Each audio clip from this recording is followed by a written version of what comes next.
Qué alegría poder saludarte en esta carta pastoral que Pablo le escribió a otro de sus jóvenes colaboradores, Tito. Es una carta muy interesante porque fue escrita para un Tito que está liderando al pueblo de Dios en un lugar muy curioso. Este lugar es Creta. Y Creta es conocido en la historia, en la mitología griega, por haber sido el lugar donde nació Zeus. ¿Por qué esto va a ser importante? Porque Zeus es conocido dentro de la mitología como un dios engañador, un dios mentiroso. Y eso nos va a servir de base para algunas cosas que vamos a ir aprendiendo. Es decir, saber que los cretenses tenían a su base, culturalmente hablando, un Dios engañador y mentiroso, nos permitirá reconocer por qué Pablo da algunas lecciones acá en la carta a Tito. Son 3 capítulos muy interesantes, pero lo más curioso es que no es que Pablo está concentrado en Zeus, sino que Pablo quiere enseñarle a Tito y a su congregación a vivir la esperanza de la segunda venida de Cristo Jesús, porque esto es lo que debe guiar la vida de ellos y la nuestra, por cierto. Por eso hoy vamos a extraer 7 lecciones de la carta de Pablo a Tito. Y la primera lección que encuentro es que Dios no miente. Y nota lo que dice en el primer capítulo, en los primeros 3 versículos. Pablo, siervo de Dios y apóstol de Jesucristo, conforme a la fe de los escogidos de Dios y el conocimiento de la verdad que es según la piedad, en la esperanza de la vida eterna. Dios, que no miente, prometió esta vida desde antes del principio de los siglos y a su debido tiempo manifestó su palabra por medio de la predicación que me fue encomendada por mandato de Dios, nuestro Salvador. Hay muchos conceptos acá y todos ellos tienen que ver con la fidelidad y la veracidad de Dios. Como dije al principio, los cretenses vivían bajo el mito de un Dios mentiroso, engañador, que se disfrazaba para lograr sus conquistas, para lograr sus aventuras. Pero Pablo dice acá y destaca varios elementos como el conocimiento de la verdad, como la predicación de la palabra que debe estar centrada en este conocimiento de la verdad y sobre la promesa de la vida eterna, una promesa hecha por un Dios que no miente. Algo muy importante para los nuevos cristianos que estaban allí y que están aprendiendo a alejarse de toda esa mitología que hizo su vida, con la que crecieron en su vida, pero que ahora descubren en el Evangelio, en la predicación de la verdad, un Dios que no solo no miente, sino que hace promesas de vida, y estas promesas aseguran a todo aquel que cree por la salvación en Cristo Jesús que van a vivir con Él para siempre. Esa es la gran promesa. Así que podemos estar seguros. Y para nosotros también es esta promesa. Vivimos en una época en la que la mentira es una moneda de cambio. El mundo se ha construido así tristemente, pero podemos confiar en que Dios no miente. Y es una advertencia para los predicadores. Debemos ajustarnos al conocimiento de la verdad. Dios no miente y espera que aquellos que presentamos su palabra seamos también veraces. Y esto me lleva a una última cosa. Si en algún momento has escuchado a alguien que usando la palabra de Dios ha mentido, puedes estar seguro que no ha sido enviado por Dios, porque nuestro Dios no hace eso, no miente y no va a permitir que un mensajero suyo mienta. Cualquiera que usa la palabra para mentir en realidad solo está haciendo lo que el padre de la mentira hace, tergiversar el conocimiento de la verdad. Y para eso tenemos la Biblia, para estar atentos. La segunda lección que encuentro es que los hechos dicen más que las palabras. Sé que esta lección es un lugar común porque conocemos este dicho. Los hechos dicen más que las palabras. Y desde el versículo 5 hasta el versículo 16, Pablo habla sobre cómo deben dirigirse aquellos que lideran al pueblo de Dios y cómo deben tener cuidado con otros maestros que de repente comienzan a enseñar cosas contrarias a la verdad. Aquí hay un tema, ¿no? El tema de la verdad y el error en cuanto a la enseñanza. Y la pregunta es, ¿Cómo podemos diferenciarlos? Bueno, al final, en el verso 16 del capítulo 1, Pablo dice, profesan conocer a Dios. Es decir, puede ser que hablen muy bonito, que hablen con el tono más meloso que puedan hablar, que suenen tan espirituales, porque profesan conocer a Dios, pero con los hechos lo niegan, siendo abominables y rebeldes, reprobados en cuanto a toda buena obra. Y me llama la atención que Pablo destaca esta palabra, y rebeldes. ¿Por qué? Porque aquel que profesa conocer a Dios, pero cuando se le da una advertencia o se le dice que está yendo por mal camino, lo que hace es revolverse y decir, pero yo soy guiado por Dios y por tanto nadie me puede decir nada, está demostrando con sus hechos que no conoce realmente a Dios. Porque el que conoce a Dios va a reconocer con humildad cuando se equivoca. Porque los seres humanos, todos los seres humanos somos falibles. Por lo tanto, tenemos margen de mejora, si queremos usar palabras positivas. O en otras palabras, nos equivocamos y podemos mejorar. Y Pablo destaca que aquellos que son rebeldes y que no permiten que otro les corrija, están demostrando con ello que simplemente no viven de acuerdo a la piedad que tanto promulgan con su conocimiento de Dios. Esto me lleva justamente a la tercera lección, porque la tercera lección es que la sana doctrina se manifiesta en hechos. En el capítulo 2, en los versículos 1 y 2, Pablo dice así, pero tú, le está diciendo a Tito, habla lo que está de acuerdo con la sana doctrina, que los ancianos sean sobrios, serios, prudentes, sanos en la fe, en el amor, en la paciencia. ¿Notas lo que está queriendo decir Pablo? La sana doctrina no tiene que ver solamente con albergar intelectualmente una serie de proposiciones, de axiomas, y que esto que yo sé, pues es la verdad absoluta y entonces puedo simplemente ser el juez de todas las verdades y nadie que está a mi alrededor puede negarlo.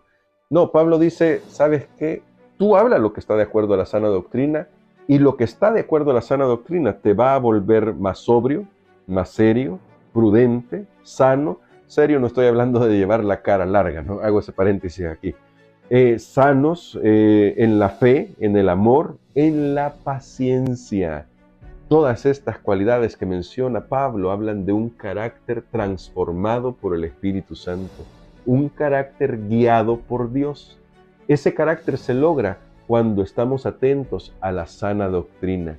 Es decir, cuando la sana doctrina no solamente llena nuestra cabeza, sino que mueve nuestros corazones, o en otras palabras, guía nuestras acciones. Por eso dice un escritor, la teología, que de verdad es teología, tiene que ser práctica. Y Pablo es muy práctico con su teología, porque si no, estamos haciendo solamente un ejercicio intelectual, y aunque son muy buenos, no niego la importancia de hacer ejercicios intelectuales profundos, estos deben impactar la vida, porque nuestra cosmovisión finalmente determinará cómo vivimos. La sana doctrina nos hará más amorosos, más pacientes, más sanos en la fe, más prudentes. Eso es lo que está diciendo el apóstol Pablo. La cuarta lección es la respuesta a una pregunta, pero yo quiero esbozar la pregunta. ¿Cómo se vive la esperanza de la segunda venida de Jesús? Esta era la gran promesa del Evangelio, recuerden. El Evangelio se predicaba diciendo que Jesús había muerto, había sido sepultado y también había resucitado, pero había ascendido al cielo y volvería por aquellos que creían en Él.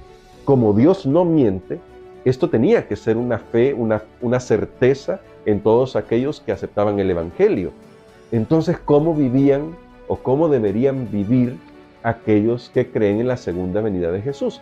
Pablo lo dice acá, y lo dice en el capítulo 2, en los versos 11 hasta el 13. La gracia de Dios se ha manifestado para salvación de toda la humanidad, y nos enseña que, renunciando a la impiedad y a los deseos mundanos, vivamos en este siglo sobria, justa y piadosamente, mientras aguardamos la esperanza bienaventurada y la manifestación gloriosa de nuestro gran Dios y Salvador, Jesucristo. Y me encanta esto porque Pablo es del orden más práctico. Pablo dice que aquellos que están esperando la segunda venida de Jesús no es que están mirando cuál señal se está cumpliendo y si fulano de tal es el cumplimiento de esta señal y si este es el anticristo o este otro es el anticristo o si en Medio Oriente está pasando algo. No, Pablo dice que los que están esperando la segunda venida de Jesús, mientras esperan, viven de manera sobria, justa y piadosamente. Esto es lo que hace la diferencia. Esto es lo que los mantiene preparados. Ahora alguien dirá, pero hay que saber las cosas que vienen hacia el fin. Claro que sí, por eso tenemos las profecías. Pero las profecías que tenemos en Daniel y en Apocalipsis, que también ya comentamos un poquito el pequeño Apocalipsis de Segunda de Tesalonicenses escrito por Pablo, para lo que sirven es para reconocer que estamos cada día más cerca de la segunda venida de Jesús y por lo tanto nuestra vida debería ser una vida que refleje el carácter de Jesús. No que refleje si conocemos exactamente las cronologías. No es ese el punto. El punto es, ¿estoy preparado cada día? Porque aquí viene una verdad que a veces no queremos reconocer. ¿Qué es más fácil que suceda? Que Jesús venga hoy, mientras tú y yo estamos en este vídeo, mientras yo lo estoy grabando, pero luego mientras tú lo estás viendo, ¿qué es más seguro que suceda? ¿Que Jesús venga hoy o que yo muera hoy? De ambas cosas no sabemos, pero yo tengo siempre la respuesta de que es más fácil que yo vaya al descanso antes que Jesús venga. Por lo tanto, y como Pablo sabía esto, él dice, procuren vivir de manera sobria, justa y piadosamente, mientras aguardamos la esperanza de la segunda venida de Jesús. Porque Jesús va a venir. Esa es la certeza. ¿Cuándo? No lo sabemos. Pero cuando venga, que mi vida lo haya reflejado a Él. Eso es lo que debemos procurar y pedirle al Señor que nos ayude con su Espíritu Santo. Porque eso me lleva a la quinta lección. Cuidemos la reputación del Evangelio. ¿A qué me refiero con esto? Bueno, lo vamos a leer en el capítulo 3, versos 1 y 2. Recuérdales que se sujeten a los gobernantes y autoridades, que obedezcan, que estén dispuestos a toda buena obra, que a nadie difamen, que no sean enemigos o amigos de contiendas, sino amables, mostrando toda mansedumbre para con toda la humanidad. De nuevo es el tema del carácter. Y nota lo que está diciendo Pablo. Pablo está diciendo, nosotros deberíamos ser los mejores ciudadanos, los mejores vecinos, los mejores amigos, los mejores jefes, los mejores empleados. Eso deberíamos ser nosotros, para que el Evangelio no se difame. Pero qué triste es cuando de repente tenemos vecinos que dicen, y ese es cristiano. O de repente dicen, no, yo para ser cristiano como es él, mejor no soy nada. Es verdad que podemos decir, no se fijen en mí, que soy un ser humano, fíjense en Jesús. Pero el tema es que Jesús nos tiene a nosotros aquí para testificar de Él. Por eso, mientras esperamos la segunda venida, deberíamos cuidar la reputación del Evangelio. ¿Y cómo lo vamos a hacer? Siendo mejores ciudadanos, porque aquí lo dice, hay que someterse a los gobernantes y autoridades, siendo personas dispuestas a servir, dispuestos a toda buena obra, para que el Evangelio no sea difamado. Y me gusta esto, que no sean amigos de contiendas, porque algunos de nosotros, dado nuestro carácter irascible, de repente hay un problema y somos los primeros en querer andar ahí en el tumulto. Y esto es triste porque no refleja que somos cristianos y no refleja que estamos esperando la segunda venida de Jesús. Así que ahí está, hay que cuidar la reputación del Evangelio. La sexta lección que encuentro en esta carta pastoral a Tito es que es la gracia la que nos hace herederos. Y esto es importante porque Pablo viene diciendo cómo debe vivir un hijo de Dios. Y algunos podrían caer en el equívoco de decir, entonces si yo quiero heredar el reino de los cielos, tengo que hacer esto y hacer un checklist, como quien cumple una serie de normas y cuando las haya cumplido todas, entonces ya Dios me debe la vida eterna. Y Pablo equilibra esto. Y nota cómo lo dice en los versos 4 al 7 del tercer capítulo de esta carta a Tito. Pero cuando se manifestó la bondad de Dios nuestro Salvador y su amor para con la humanidad, nos salvó, no por obras de justicia que nosotros hubiéramos hecho, sino por su misericordia, por el lavamiento de la regeneración y por la renovación en el Espíritu Santo. Nota que Pablo está diciendo antes cómo debemos vivir, cómo tenemos que ser piadosos, cómo tenemos que ser sobrios, cómo tenemos que crecer en el amor, en la paciencia, ser obedientes. Todo eso está bien, pero no es con lo que ganamos el cielo. Es el resultado de vivir renovados en el Espíritu. Y luego dice Pablo, el cual derramó en nosotros abundantemente por Jesucristo nuestro Salvador, porque el Espíritu Santo es un regalo de Dios, para que, justificados por su gracia, llegáramos a ser herederos conforme a la esperanza de la vida eterna. Es cierto que hay que vivir como los mejores ciudadanos de este mundo, pero no para ganar el cielo, sino porque por la gracia de Dios tenemos el cielo asegurado. Jesús ganó el cielo por nosotros. En Jesús somos herederos de la patria celestial. Por lo tanto, deberíamos vivir mejor, ser mejores personas, tener las mejores obras, si lo puedo usar esta palabra, pero no porque me vaya a canjear algo, no porque con esto pueda presentarme a Dios y decirle, mira, aquí están todas mis obras, porque algunos piensan, ay, si Dios tiene un registro de mis buenas obras y de mis malas obras, que mis buenas obras pesen más que las malas, ¿para qué? Para que al final en el juicio Dios vea mis buenas obras. Es que Dios no va a ver tus buenas obras al final, Dios va a ver a Jesús. Y por Jesús nosotros tenemos que vivir de la mejor manera. Sí quiero aclarar solo esto, cuando digo que Dios no va a ver nuestras buenas obras al final, me refiero a que no nos va a salvar nuestra buena obra. Lo que nos va a salvar es que pusimos nuestra fe en Jesús y nuestra fe en Jesús nos permitió vivir esas buenas obras que Dios preparó de antemano, como dice Pablo en otra carta. Y finalmente, la lección número 7 que encuentro es que la verdadera piedad es práctica.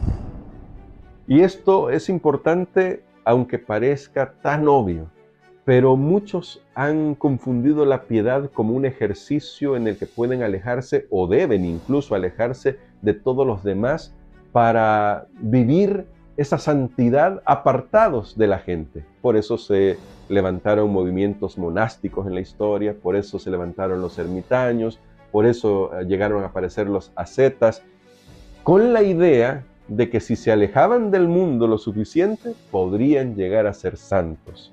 Pero mira lo que dice el capítulo 3, verso 14 de esta carta. Dice así, y aprendan también los nuestros a ocuparse en buenas obras para los casos de necesidad, para que no se queden sin dar frutos. Para los casos de necesidad. ¿A qué se está refiriendo el apóstol? ¿Verdad que es claro, es obvio en el texto que se está refiriendo a cuando alguien necesita algo? Y Pablo lo que está diciendo es, tenemos que aprender a estar dispuestos a servir a aquellos que de repente van a pasar una necesidad, porque eso es dar fruto, eso es ocuparse en buenas obras. Las buenas obras, diremos acá, están concentradas en mi servicio al prójimo, en cómo yo me relaciono con mi prójimo. Estos son las buenas obras. ¿Qué estoy haciendo para servir al que me rodea? Para servir a mis hermanos, a mis hermanas, a los que están en necesidad. Nota, esto es el resultado de la renovación del Espíritu. Lo hacemos no para ganarnos el cielo, lo hacemos porque ya somos herederos, por la gracia de Dios, del reino de los cielos. Entonces podemos mirar a los demás como Jesús los vería. como personas valiosas a las que les hacemos un servicio de amor. De eso se trata esta carta, y Pablo le estaba escribiendo a un líder que necesitaba orientar a otros líderes para que pudieran practicar el evangelio de verdad. Recuerda, Dios no miente, y al final podemos confiar en su promesa de que si vivimos de acuerdo a su voluntad, también estaremos con Él por la eternidad. Que Dios te bendiga y que Dios te guarde. Y gracias por llegar hasta acá. Y si este video te gustó, dale un buen like, compártelo con todos tus amigos, comenta también qué te ha parecido la carta de Pablo a Tito y deja también tus lecciones, las que tú has aprendido mientras estudias esta carta. Nos vemos en el próximo video.